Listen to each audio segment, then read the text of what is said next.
नमस्कार, जय जोहार। जीएसटी पर एक बार फिर से झिकझिक जारी है छत्तीसगढ़ सरकार और केंद्र सरकार की। आज हम चर्चा भी इसी विषय पर करेंगे। दरअसल जीएसटी को लेकर केंद्र और छत्तीसगढ़ सरकार आमने सामने एक बार फिर से आ गई है।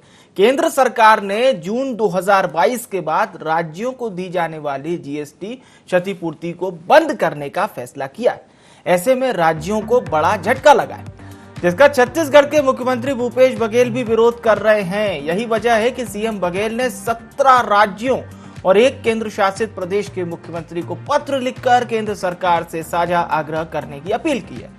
मुख्यमंत्री भूपेश बघेल ने लिखे पत्र में कहा है कि केंद्र सरकार ने जो निर्णय लिया है कि जून 2022 के बाद राज्यों को दी जाने वाली जीएसटी की क्षतिपूर्ति बंद कर दी जाएगी।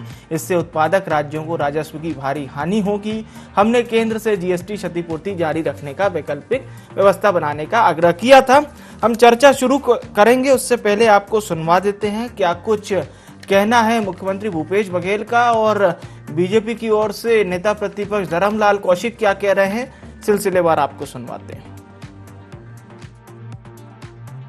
चूंकि जून में ये समाप्त हो जाएगा तो उत्पादक राज्यों के अर्थव्यवस्था में प्रतिकूल प्रभाव पड़ेगा। इसलिए सभी जो उत्पादक राज्य हैं उसको वहाँ के मुख्यमंत्रियों को मैंने पत्र लिखा है। और इसके पहले केंद्रीय बजट आने के पूर्व वित्त मंत्री ने जब बैठक रखी थी उसमें भी मैंने प्रमुखता से बात उठाया कि क्योंकि जून में जीएसटी क्षतिपूर्ति भारत सरकार देना बंद कर देगी, ऐसे में उसकी कुछ न कुछ व्यवस्था भारत सरकार को करनी चाहिए।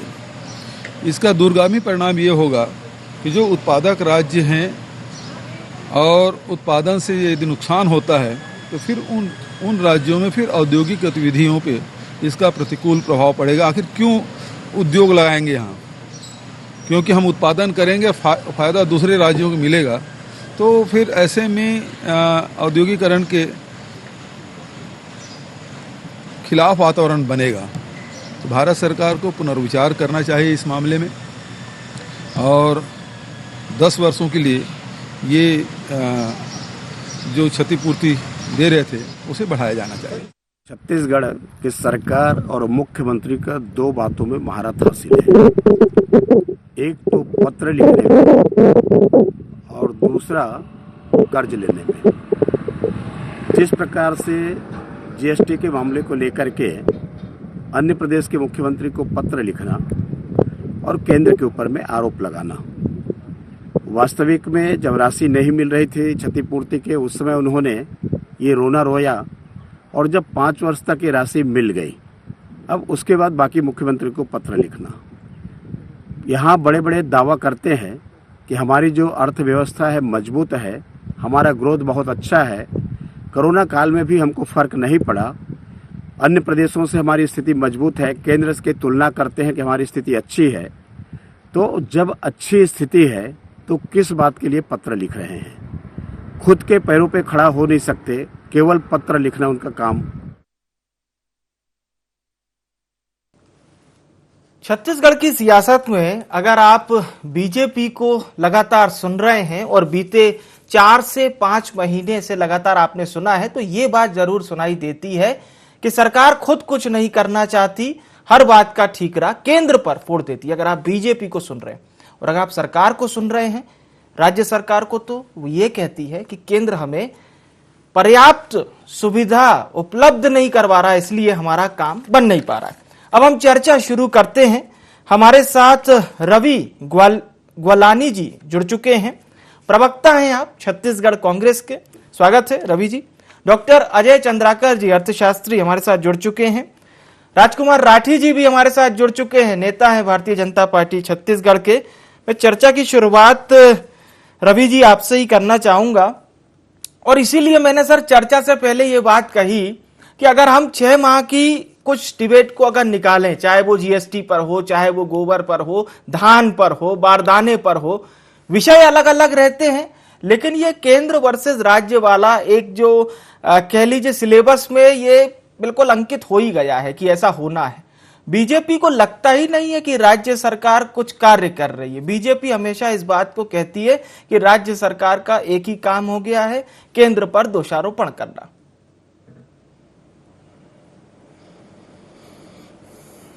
देखिए सर, मैं इतना कहना चाहूंगा कि आज भारतीय जनता पार्टी विपक्ष में है और विपक्ष का काम है विरोध करना, लेकिन आज उनके पास कोई ज्वलंत मुद्दे ही नहीं रहे हैं कि वे कोई सरकार की नीतियों को घेर सके, क्योंकि सरकार जनहित में फैसले लिए जा रही है, हर वर्ग का काम कर रही है। तो भारतीय जनता पार्टी ऐसे छोटे छोटे मुद्दे निकाल करके कहती रहती है कि ये नहीं हो रहा है और वो नहीं हो रहा है, लेकिन अगर आप धरातल पर जाकर के देखेंगे तो भूपेश बघेल जी की सरकार, वो चाहे आदिवासी वर्ग हो, व्यापारी वर्ग हो या महिला वर्ग हो या युवा वर्ग हो, किसी भी वर्ग को आप उठा लीजिए, हर वर्ग के लिए काम कर रही है। तो उनकी बातों के लिए मैं इतना ही कहना चाहूंगा कि उन्हें 15 साल का समय दिया था जनता ने, लेकिन उन्होंने जो काम किया उसका परिणाम आप देख सकते हैं कि किस प्रकार की मुंह की खानी पड़ी है उनको।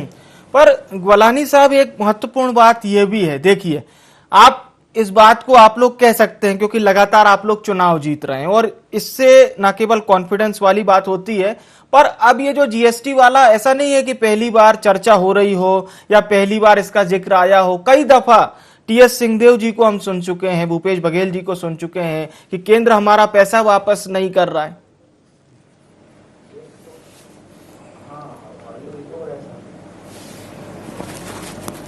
जी रवि जी, ये आपसे सवाल था मेरा।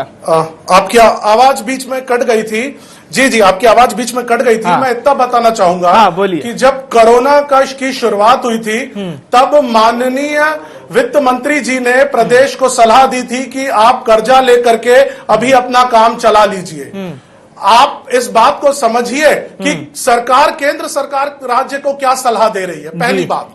दूसरी बात, आप जीएसटी को समझिए कि जब देश का जो हमारा संविधान है उसमें कई चीजों पर कर राज्य सरकार लगाती है, कई चीजों पर केंद्र सरकार लगाती है। तो जब जीएसटी का अमल हुआ था तब बहुत सारे संशोधन हुए थे, उसके बाद राज्य रेडी हुए थे कि हमें आगे किस प्रकार से जीएसटी पर चलना है।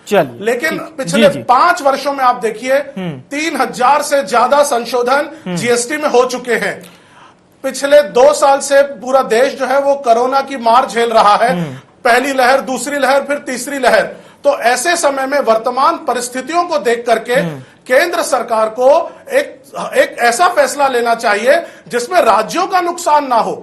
आज अगर राज्य को कोई पैसा मिलता है जो राज्य के हिस्से का पैसा है, तो जब तक उसको वो नहीं मिलेगा, जैसा भूपेश बघेल जी हमारे मुख्यमंत्री जी कह रहे हैं कि उत्पादक राज्य, छत्तीसगढ़ उत्पादक राज्य है, यहां से माल दूसरे राज्यों में जाता है, जीएसटी लग के आगे बढ़ता है, तो आपको जीएसटी की प्रणाली को समझना पड़ेगा। वो बहुत अच्छे से समझे हैं और उन्होंने बाकी सारे मुख्यमंत्रियों को पत्र लिखा है कि उन्होंने बताया है कि किस तरह से चीजें हो रही है और आगे क्या होगा। चलिए ठीक है। राजकुमार जी, सबसे महत्वपूर्ण बात यह है सर कि आप लोग चीजों को समझ नहीं रहे। राज्य सरकार को ये बात लग रही है, कांग्रेस को ये बात लग रही है, आप लोग चीजें समझ नहीं पा रहे क्या सही से?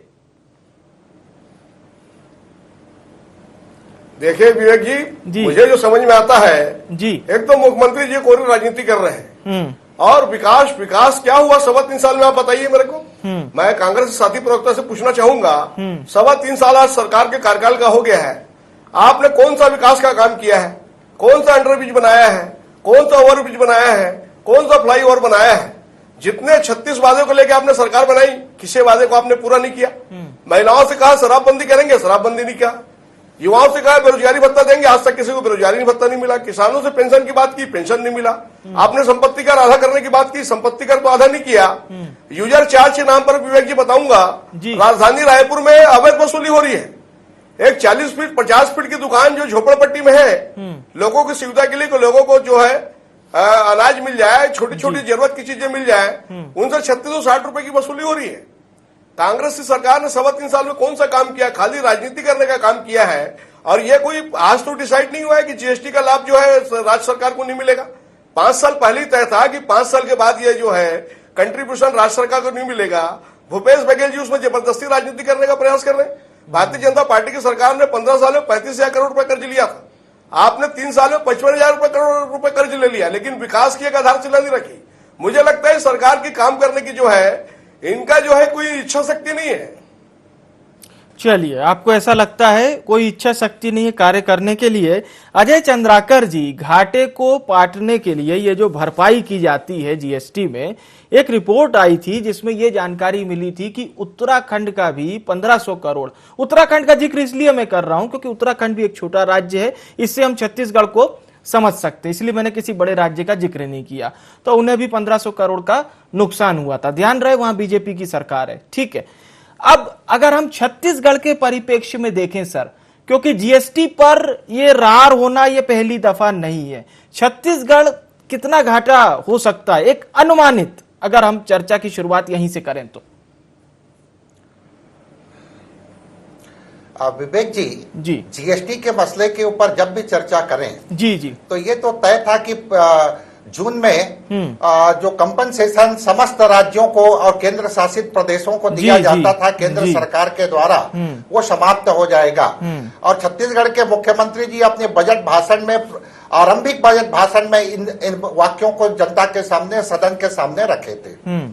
बात यह है कि टोटल हमारे यहाँ बजट को जब देखते हैं तो 31 राज्यों और केंद्र शासित प्रदेशों के साथ ही साथ केंद्र सरकार को मिला दें तो 32 बजट होता है। और 32 बजटों में राज्य सरकारों का जो बजट है वो 42 लाख हजार करोड़ रुपए का है, जबकि केंद्र सरकार का 37 लाख हजार करोड़ का है।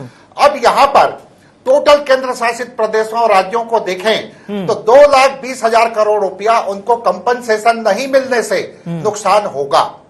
लेकिन सीतारमण जी जब बजट प्रस्तुत की थी उस समय वो साफ बोल दी थी कि आप लोग लोन ले सकते हो, और लोन के लिए 1 मार्च को, वो 9 मार्च को बेंगलोर में जो स्टेटमेंट दी थी सीतारमण जी कि इसके लिए जो लोन लेने के लिए शेष लगाया गया है वो 2026 तक लागू रहेगा। इसी तरह से वित्त आयोग का रिकमेंडेशन आया है, जिसके कारण से सिर्फ अब छत्तीसगढ़ नहीं, पांडे जी, पूरे जितने भी 31 राज्य और केंद्र शासित प्रदेश हैं उनके लिए वो ये है कि संसाधनों का बंटवारा कंपनसेशन समाप्त होने के बाद कैसे होगा, उसके लिए 4 मापदंड रखा गया। और वो मापदंड है, वो राज्य जनसंख्या के ऊपर कैसा परफॉर्म कर रही, जनसंख्या वृद्धि को कम करने में, शिक्षा के ऊपर, स्वास्थ्य के ऊपर, पर्यावरण के ऊपर।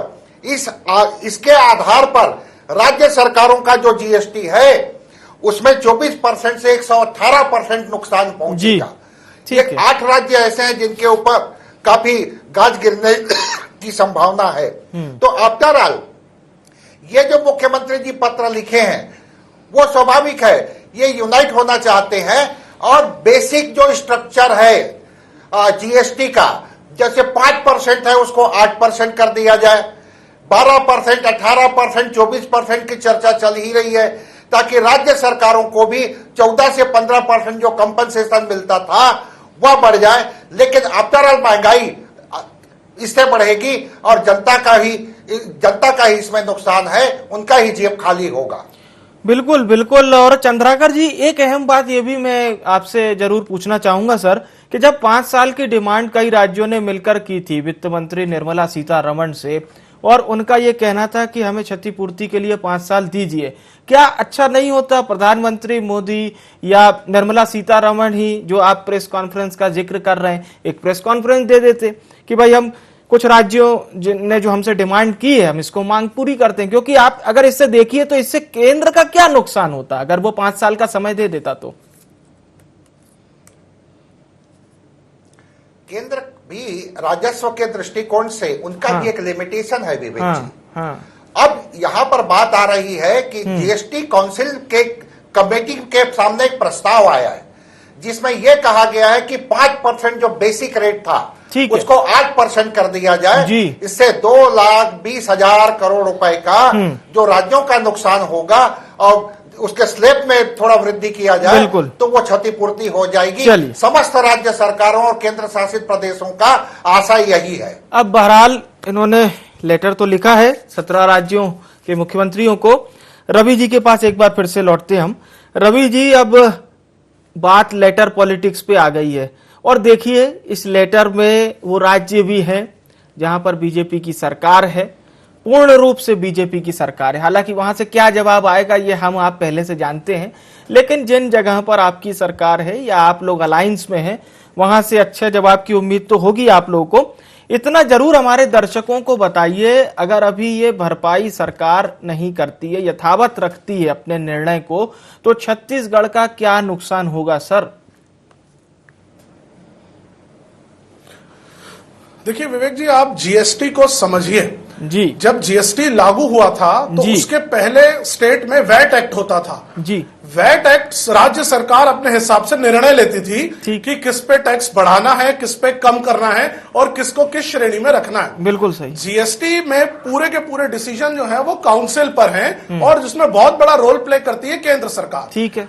आज अगर किसी भी राज्य का बजट है और अगर बजट में उसको उसके अनुरूप पैसे नहीं आएंगे, उसके अनुरूप उसके पास संसाधन नहीं पहुंचेंगे, तो निश्चित तौर पर आगे के काम प्रभावित होते हैं। हाँ। और पिछले 2 वर्ष केंद्र ने भी कई सारी अपनी स्कीमों में कटौती की है, जब वो खुद जानती है कि केंद्र में प्लस माइनस की चीजें आ रही हैं, राज्य सरकार अपने हिसाब से चीजों को मैनेज करने की कोशिश कर रहे हैं, तो राज्य सरकार को ऐसे समय में केंद्र को सपोर्ट करना चाहिए, उनको राजनीतिक दृष्टिकोण से ऊपर आना चाहिए, क्योंकि राज्य सरकार, अगर आप छत्तीसगढ़ की बात करें तो यहां पे लगभग 3 करोड़ की जनसंख्या है और जिन 17 स्टेट्स में जहां भाजपा के भी मुख्यमंत्री है, अगर हमारे मुख्यमंत्री जी ने जिनको पत्र लिखा है तो उन्होंने उनको उनकी तकलीफों से अवगत कराया है कि आने वाले 3 महीने बाद आपको भी इस प्रकार की तकलीफें हो सकती हैं। तो मैं समझता हूं उसमें भूपेश बघेल जी ने जो लेटर लिखा है उसको पॉलिटिक्स से ऊपर उठ करके देखना चाहिए, उसको समझना चाहिए कि आने वाले तूफान, आने वाली प्रॉब्लम्स के लिए वो अवगत करा रहे हैं, वो पहले से ही चेतावनी दे रहे हैं, क्योंकि अगर पैसा नहीं आएगा और अगर केंद्र जो है वो अलग सौतेला व्यवहार करेगी कि नहीं देगी, वो पैसा अपने हिसाब ही रखेगी, तो आप मेरे को बताइए हमारे बच्चे जो हमारे प्रदेश में रह रहे हैं, हमारे जो लोग रह रहे हैं, उन तक विकास के कार्य कैसे पहुंचेंगे? इसका जवाब चाहिए। इसका जवाब चाहिए, बिल्कुल सही बात। राजकुमार जी से हम जवाब लेंगे। राजकुमार जी, आप ये तो बिल्कुल रवि जी की बात तो समझ गए होंगे सर, वो क्या कहना चाह रहे हैं, क्योंकि देखिए पैसा सर ऐसे ही डिस्ट्रीब्यूट होता है, लेकिन अच्छा होता है। बीजेपी का एक प्रतिनिधि मंडल दिल्ली हुआ था सर, ये तो हालांकि आप लोग के स्वविवेक पर है, आजकल तो ऑनलाइन मीटिंग भी हो जाती है, तमाम चीजें, और सर बताते कि ये प्रॉब्लम छत्तीसगढ़ को झेलनी पड़ सकती है, तो जनता का भी एक अच्छा साधुवाद मिलता है सर भाजपा को। देखिए विवेक जी, छत्तीसगढ़ राज्य जो है खनिज संपदा से भरपूर राज्य है। यहाँ से लोहा निकलता है, यहाँ से कोयला निकलता है, यहाँ से एल्युमिनियम निकलता है, बॉक्साइट निकलता है। मैं समझता हूँ पूरे देश में अगर सबसे समृद्ध कोई राज्य है तो ये सौभाग्य छत्तीसगढ़ को मिला है। यहाँ पर कोई खनिज संपदा की कमी नहीं है। हाँ। और आप देख लीजिए, जिस दारू शराब को इन्होंने बंद करने की बात की थी, आज 5500 करोड़ रुपए तो शराब से मिल रहा है भूपेश सरकार को जी, जो 21% इनके राजस्व का हिस्सा है। यहाँ पर पंजीयन का जो है, मैं बताता हूँ विवेक जी, इतना ज्यादा छत्तीसगढ़ में अच्छी स्टडी करके आए आप जी, आज हो रही है जी। सरकार को उससे भी काफी राजस्व मिलता है, राजस्व की कहीं कमी नहीं है। मुझे लगता है कहीं ना कहीं भूपेश बघेल जी की मंशा अब राष्ट्रीय राजनीति में जाने की है। जिस प्रकार से मुख्यमंत्री जी को सारे मुख्यमंत्री जो प्रदेश के हैं उनको लेटर लिख रहे हैं। हाँ। और उनको लग रहा है कि कांग्रेस में कोई बड़ा नेता रहा नहीं। हाँ। तो अपनी राष्ट्रीय राजनीति को चमकाने के लिए, अपने ग्राफ को बड़ा करने के लिए वो भूपेश बघेल जी इस प्रकार का प्रयास कर रहे हैं। उनको अभी तो छत्तीसगढ़ के मुख्यमंत्री है, चलिए छत्तीसगढ़ की जनता ने इतना बड़ा जनादेश दिया है, उनको छत्तीसगढ़ को फोकस करना चाहिए। छत्तीसगढ़ की चिंता, जनता की चिंता भूपेश बघेल जी नहीं कर रहे हैं। हमारे यहाँ कवर्धा में घटना होती है, मुख्यमंत्री जी लखीमपुरा जाकर 50-50 लाख रुपए मुआवजे की घोषणा करते हैं। मैं साथी प्रवक्ता से पूछना चाहूंगा, आपके शासन में 600 किसानों ने आत्महत्या की है 3 साल में, आपने किसी को 50 लाख का मुआवजा नहीं दिया। आप उत्तर प्रदेश जाके 50-50 लाख रुपए मुआवजे की घोषणा करते हैं। जिस प्रदेश की जनता ने इतना बड़ा विश्वास किया, जिन किसानों ने आपके ऊपर विश्वास किया, आज वो किसान सबसे ज्यादा दुखी कांग्रेस की सरकार से है। विवेक जी 2500 रुपए धान की खरीदी की बात करते हैं, अभी पिछले साल जो धान बेचे थे उसका पूरा पैसा नहीं मिला है। 4-4 किस्त में पैसा दे रहे हैं। और फसल जो अभी खराब हुई है विवेक जी, 1 नवंबर की 1 दिसंबर से खरीदी हुई है जी, उसका आज तक क्षतिपूर्ति का आकलन नहीं हुआ है। ठीक है, उनको किसानों को पेंशन नहीं मिल रहा है जी। आज आप देखेंगे तो बुढ़ापारा धरना स्थल को भी सरकार हटा रही है। अब सरकार नहीं चाहती कोई धरना दे, उनका कोई विरोध करे। जो भी सरकार का विरोध करेगा उसके खिलाफ राष्ट्रद्रोह का मामला दर्ज हो रहा है छत्तीसगढ़ में। ठीक है, ठीक है। अब चंद्राकर जी से रिएक्शन ले लेते हैं। चंद्राकर जी, आपने दोनों सम्मानित प्रवक्ताओं को बारी बारी सुना। रवि जी को अगर हम सुनते हैं, यानी कांग्रेस को और सरकार को अगर हम सुनते हैं, तो ये बात पता चलेगी कि जीएसटी का अगर प्रदेश को फायदा नहीं मिलेगा तो योजनाएं ठप पड़ जाएंगी, बिल्कुल क्लियर कट। दूसरी ओर अगर आप बीजेपी को सुनिए या फिर राजकुमार जी को सुनिए तो ये बात क्लियर होगी कि छत्तीसगढ़ एक समृद्ध प्रदेश है, यहां पर अकूत संपन्नता है, किसी प्रकार के खनिज की कोई कमी नहीं है, राजस्व भी भरपूर आ रहा है। दोनों का आकलन सर कहां तक पहुंचते हम? देखिए विवेक जी, जब से जीएसटी लागू हुआ उस स्टिल रिमेंबर रात्रि से, तो आज जो 5 साल जो कंपनसेशन का समाप्त हो रहा है, इसका मतलब यह है कि राज्य अब अर्थव्यवस्था के खुले बाजार में खड़े हो जाएंगे। राजस्व गिरा तो राज्यों का, राजस्व बढ़ा तो राज्यों का। लेकिन राज्य सरकारों के लिए सबसे बड़ी कुछ अनिवार्य खर्च हैं। राज्यों के दृष्टिकोण से ये देखना जरूरी है, जैसे पेंशन का खर्च, कर्मचारियों को तनख्वाह देना जी, या फिर कुछ सब्सिडी का खर्च जिसका जिक्र कर रहे थे दोनों प्रवक्ता भाई जी लोग जी, या फिर कर्मचारियों का वेतन, ब्याज भुगतान। अब ब्याज की बात आती है तो वर्तमान समय में राज्यों का जो लोन है वो 8,19,000 करोड़ रुपए का लोन है। हाँ। और इसमें बड़ी राशि उनको क्या है कि पटाना पड़ता है। इसी तरह से यह भी एक चिंता का विषय है कि कोविड के समय में जिस तरह से सरकार केंद्र सरकार इनको बोले कि आप मार्केट से पैसा ले लो या बॉन्ड से पैसा ले लो, अब उसका रिपेमेंट का भी समय आ रहा है, तो समस्त राज्य सरकारें चिंता प्रकट कर रही।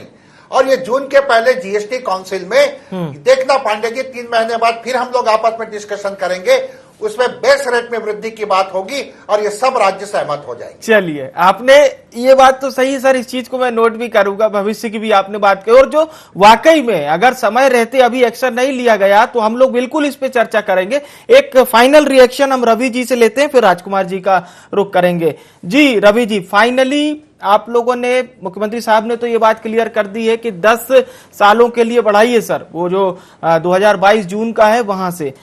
बहरहाल कोई क्या ऐसा सेगमेंट भी हो सकता है, कोई बीच का रास्ता कि चलिए 5 साल से तो कम से कम शुरुआत कर दीजिए, 10 करें ना करें, ऐसा कुछ?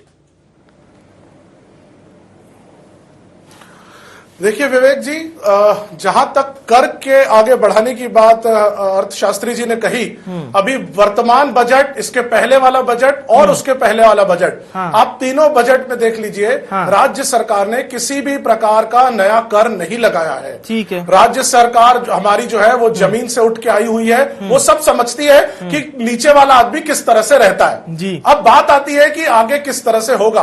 हम अपना अधिकार मांग रहे हैं, हम केंद्र सरकार से या बाकी जगह पे कोई ऐसी बात नहीं कर रहे हैं जो अधिकार के बाहर की बात है। हमें हमारा अधिकार चाहिए और अधिकार लेना कोई गलत बात नहीं है। अगर हम अधिकार पूर्वक कहेंगे कि ये राज्य सरकार का हिस्सा है, तो केंद्र को वो हिस्सा हमको देना पड़ेगा, क्योंकि ये कॉन्स्टिट्यूशन ऑफ इंडिया के हिसाब से बनी हुई चीजें हैं। ठीक है, एक फाइनल रिएक्शन राजकुमार जी आपका। देखिए विवेक जी, राज्य के माध्यम से केंद्र सरकार के पास जो पैसा आता है वो कहीं ना कहीं हमारी सेना पे भी खर्च हो गया। आप देखिए 2014 से पहले सेना की क्या स्थिति थी और आज हमारी सेना की क्या स्थिति है। आज बुलेट प्रूफ जैकेट सेना को मिल रहा है, राफेल्स मिल रहा है, ब्रह्मास्त्र मिल रहा है, आखिर ये पैसे आएंगे कहां से? दूसरा, रवि जी बोल रहे हैं कि कोई नया टैक्स नहीं लगा। आप यूजर चार्ज के नाम पर अवैध वसूली कर रहे हैं, आप केंद्र सरकार का हवाला देते हैं।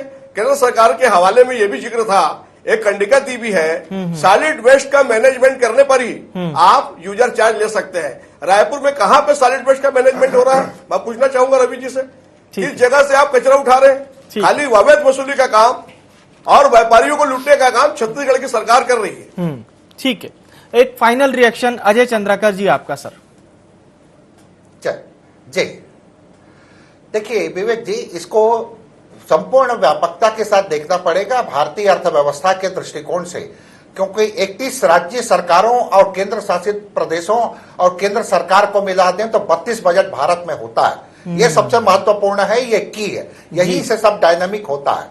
तो यहाँ पर असली बात ये आ रही है कि सरकारें दुविधा में खड़ी हैं कि पेट्रोल के रेट जिस तरह से उसमें उबाल है, उसमें धीरे धीरे क्रमिक वृद्धि करें, या फिर तेल कंपनियां घाटा उठाएं, या सरकारें उठाएं, या फिर उस कंपनसेशन भी समाप्त हो रही जीएसटी का, तो क्या जीएसटी के बेस रेट में वृद्धि किया जाए। और इसके लिए जीएसटी काउंसिल में एक प्रस्ताव जा चुका है जो 5% से 8% बढ़ाने की बात हो रही है।